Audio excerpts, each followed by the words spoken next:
screens. Hello, Internet. Welcome back to the podcast that no one asked for. My name is Guy. And I'm Babs. And no one asked for this. Today, we will be discussing Season 1 of Falcon and the Winter Soldier, or maybe we should call it Captain America and the Winter Soldier, and giving our thoughts in our usual category format in our unusual video forum.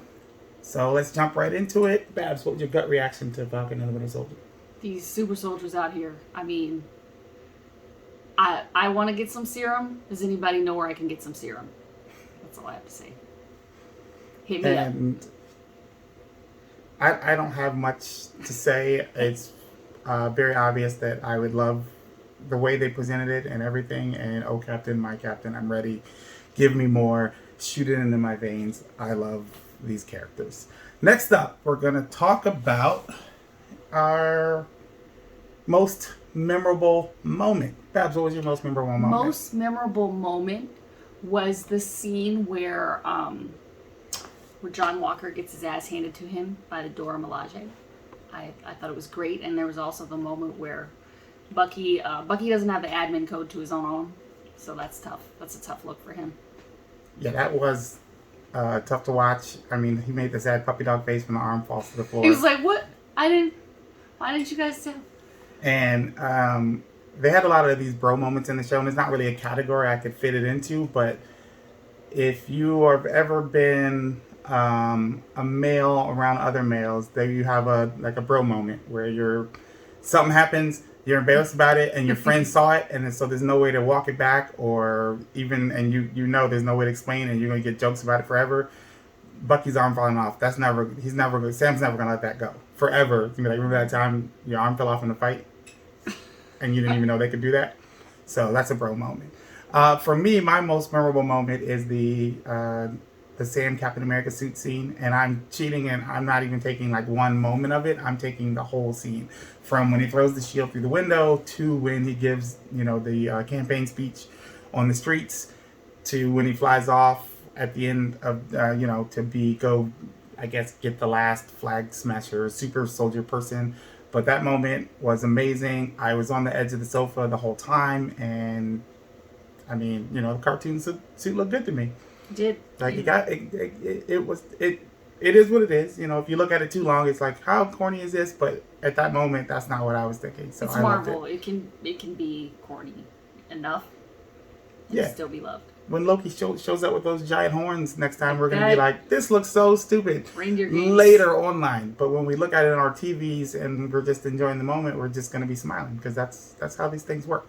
Next up, we're going to talk about background bums and or bosses. Babs, you have a bum or a boss? I have a boss, and it's a really obvious one, because who doesn't love Baron Zemo? Like, he's just the most memed, mediocre dancer on the planet. Yeah, I enjoyed Zemo way more than I thought I would, and obviously Daniel Bruhl is a big part of that, and from what I've heard, a lot of what was in that performance didn't come from Carey, however you say the director's name, or the Malcolm Spellman, I think, is the showrunner. And that was just him as an actor making choices. So it was just fun and zesty, and it was kind of... He made good choices. Yeah. Zemo cut all day, every day. I'm also going to give a boss, and it's going to go to Carl Lumbly, who played Isaiah Bradley. That's a good one. It is sad that Marvel stole a traditional DC actor to play a boss role, and almost something meatier than hell DC ever gave him.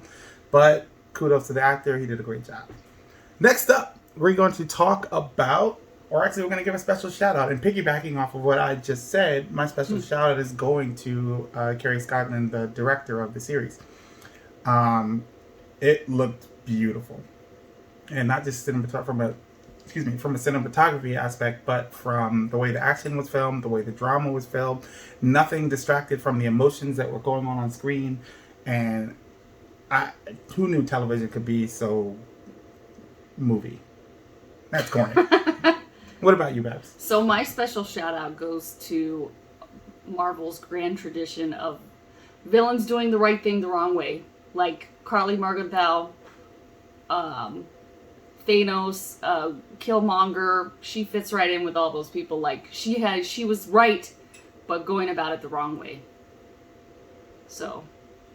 Yeah, I enjoyed that the show didn't have a villain. Yeah, not necessarily. And it wasn't antagonist, protagonist. It was point of view. So depending on your point of view, you have to do what you have to do.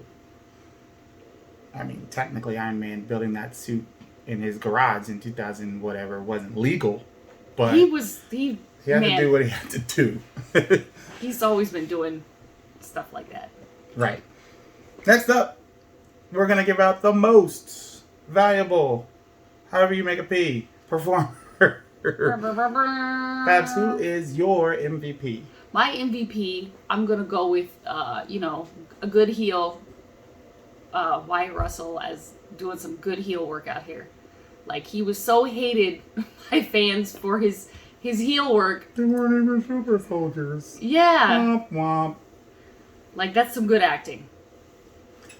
Yeah, John Walker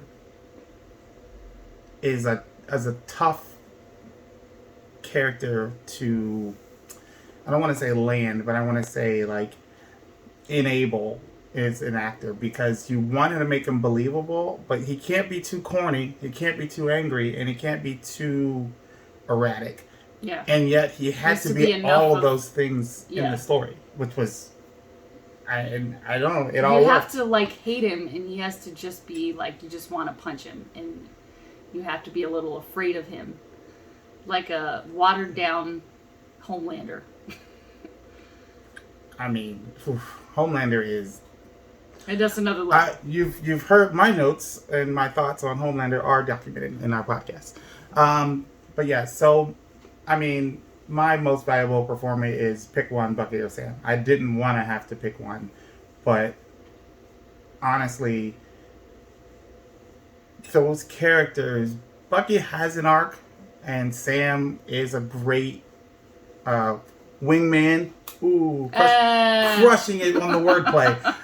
But to flesh them out into full characters that can carry a 6-episode miniseries and/or series, whichever way Marvel chooses to invest their billions on billions of dollars that we keep giving them, wasn't an easy task. And when they got to the barbecue at the end, A, I was hungry, and I was feeling, not in real life, but they made me hungry by watching them. And B, I felt like the end of a Fast and Furious movie, which I love. Oh yeah, it did. It really did. And that end of the movie's barbecue, just wonderful moment. And so, pick one, Bucky or Sam. But they're both my co-MVPs. I actually thought you would pick one, so I was surprised when you said John Walker.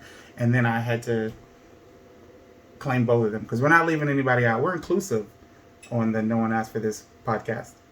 Finally, I want to finish with our online outrage that nobody actually cares, and I don't know if you had one, but mine is no one actually cares, but can we get some justice for Lamar Hoskins? Like, Battlestar deserved better.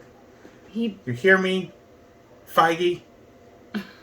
Battlestar deserved better, but nobody actually cares. His friend went nuts because he got murdered, so, my internet hot take is more of a fan speculation, because I know the internet has been talking about this. Is Sharon Carter a Skrull? That's what the internet wants to know.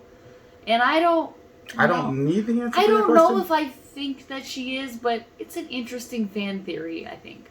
So my theory is I don't give a shit. I mean, it makes more sense than that she wouldn't have been pardoned before. Because that's not how... Cool. No one actually cares. That's not how Steve would do. Just to go back in time and fuck her great aunt or something. No one actually knows. Only Steve. And there's a lot of murkiness in that water. And if you start peeling back that onion, you'll just end up crying. Finally, we're going to give our rating. Babs, watchable, rewatchable, forgettable, or a waste of time. I don't even know why I said those last two. Everything Marvel is rewatchable. I think this one is, I would wait some time before. Some things are like, I could rewatch it again tomorrow. For this, I would rewatch it again. Maybe next year I'll rewatch it. After the next Marvel things have come out to have more context, you know. I've already rewatched it because I would watch the episodes as soon as I could, and then we would watch them together that night. So I'm gonna have to say rewatchable because I've already rewatched most of them. So there's that. Well, thank you to everyone that wasted whatever word you want to use, their time watching this, watching me, watching you. And if you were thinking that, hey, this bullshit is a waste of my time, remember. No one asked for this. How's this work?